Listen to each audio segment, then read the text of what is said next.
In the caucus cycle, there was this huge opportunity where we could move some of the presidential candidates and we would get some media attention. Not in my wildest dreams did I expect that we would move all the candidates. I went to Coyote Run Farm to learn how an Iowa farmer was able to take advantage of media and candidate attention to push action on climate change.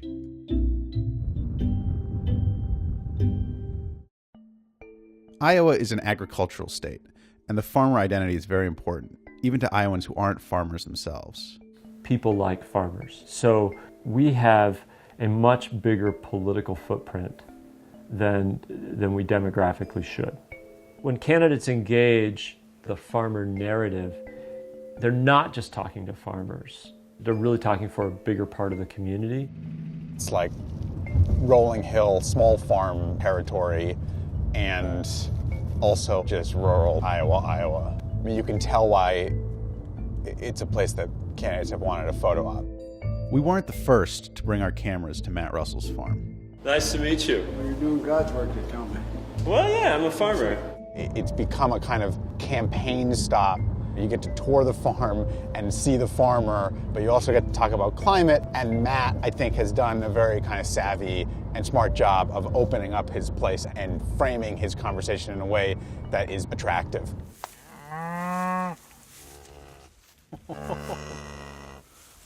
What's his name? If it was a heifer, we'd probably name her because we'd keep her, but he's going to be steak.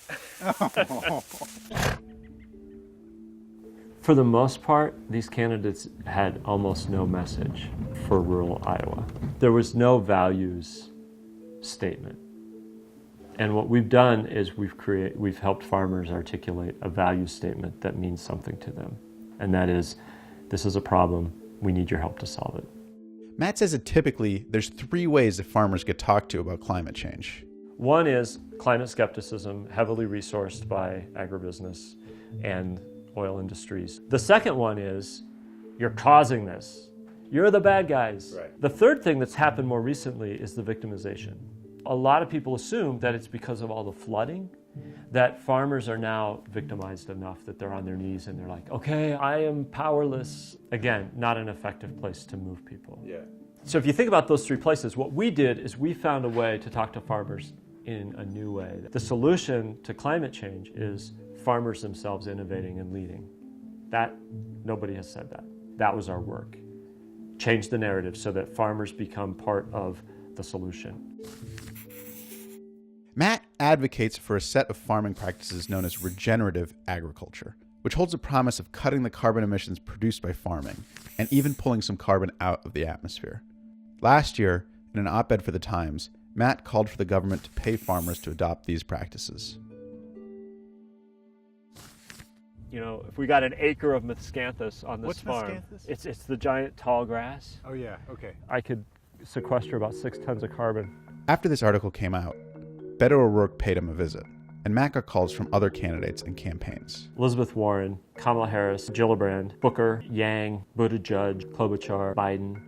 Matt wasn't the only reason candidates started talking about paying farmers for environmental services, but he was a part of it, and the ideas he supports traveled widely.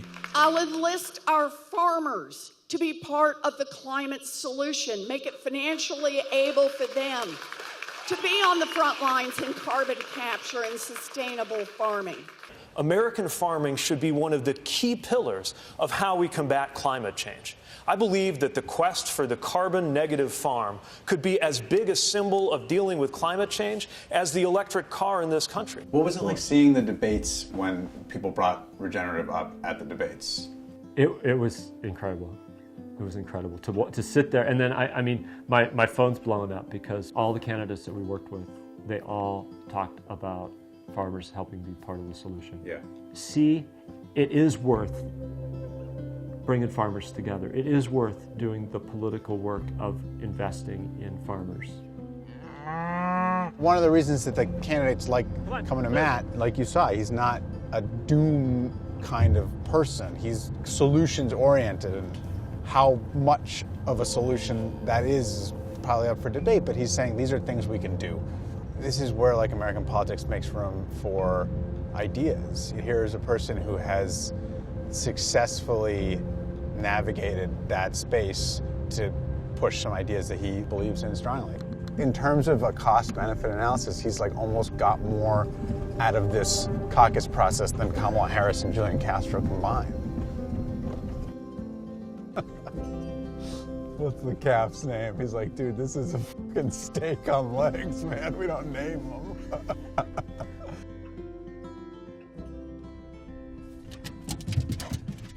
Oh my God.